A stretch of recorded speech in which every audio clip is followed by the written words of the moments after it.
Isabel, I strongly oppose the efforts to defund the police. And I further believe we must do a better job of protecting those who protect us. In 2020, there's been a 20% increase in law enforcement officers getting killed in the United States compared to last year. I've co-sponsored the Protect and Serve Act that would give federal prosecutors the tools they need to hold those accountable who target our law enforcement officers. The vast majority of law enforcement officers are brave men and women devoted to protecting our families and our communities. Even so, it's imperative that we examine and act on the racial disparities and excessive force by law enforcement when they do occur. We're very lucky in Maine because our police officers are really terrific. I've co-sponsored the Justice Act, which seeks to address the problems within our criminal justice system.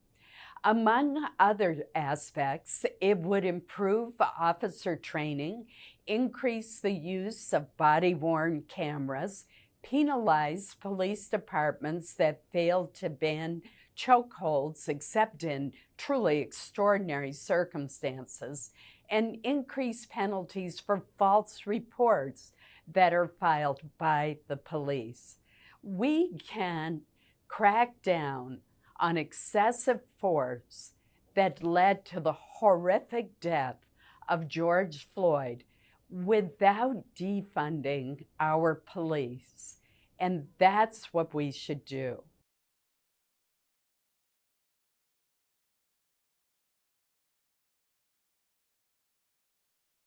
Amelia, you raise a really important question. Wearing a mask is the considerate thing to do and helps to mitigate the spread of COVID-19. I do not, however, think that masks should be made mandatory by the federal government because there are areas in this country and in our state that have very few reported cases of the virus. So while I would encourage everyone to wear a mask when they're in public, I do not believe that the federal government should mandate masks. I would note that it can be fun to personalize, add designs, and promote causes on your mask. For example, I have a mask that was given to me by an acoustic potato grower that says, "Eat Maine potatoes." I love wearing it and supporting Maine's hardworking potato farmers and harvesters in Aroostook County. Thank you so much. I appreciate your interest in the campaign.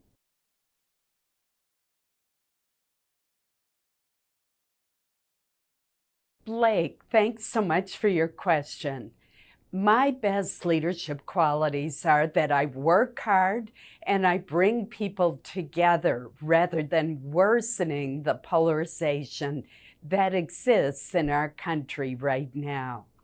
I was born and raised in Aroostook, and one of my first jobs was picking potatoes.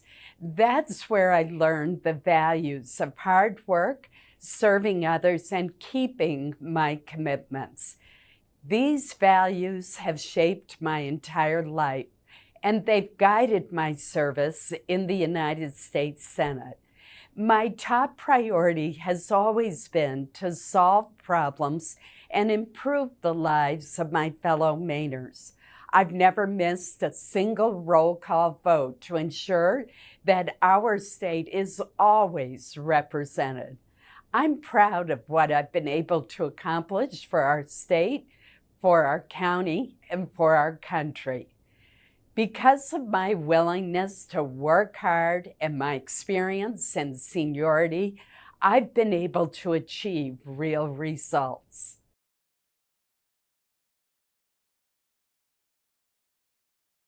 Olivia, I've been a longtime supporter of making our tax system simpler, fairer, and more pro-growth.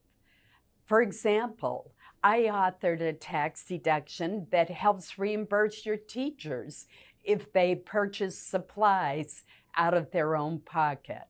In 2017, I voted for the Tax Cuts and Jobs Act.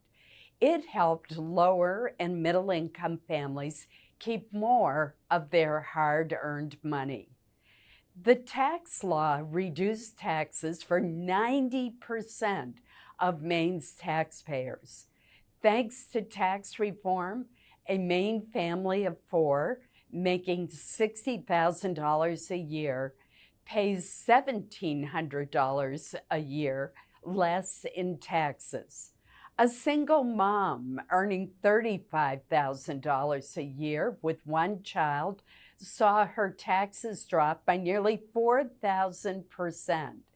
Instead of paying taxes to Washington, she is getting back nearly $1,100 to help her make ends meet. Those are 2 of the important reforms that were in the tax bill. The tax law also boosted our economy and encouraged our businesses to create jobs right here in Maine and around the country rather than in China or elsewhere overseas. It resulted in an additional 400,000 manufacturing jobs right here in America. By lowering the corporate tax rate that many businesses pay, which had been the highest in the developed world, we've been able to bring jobs back from overseas. I so remember a call that I received from a businessman in southern Maine. He told me, "Susan, I have a choice to make.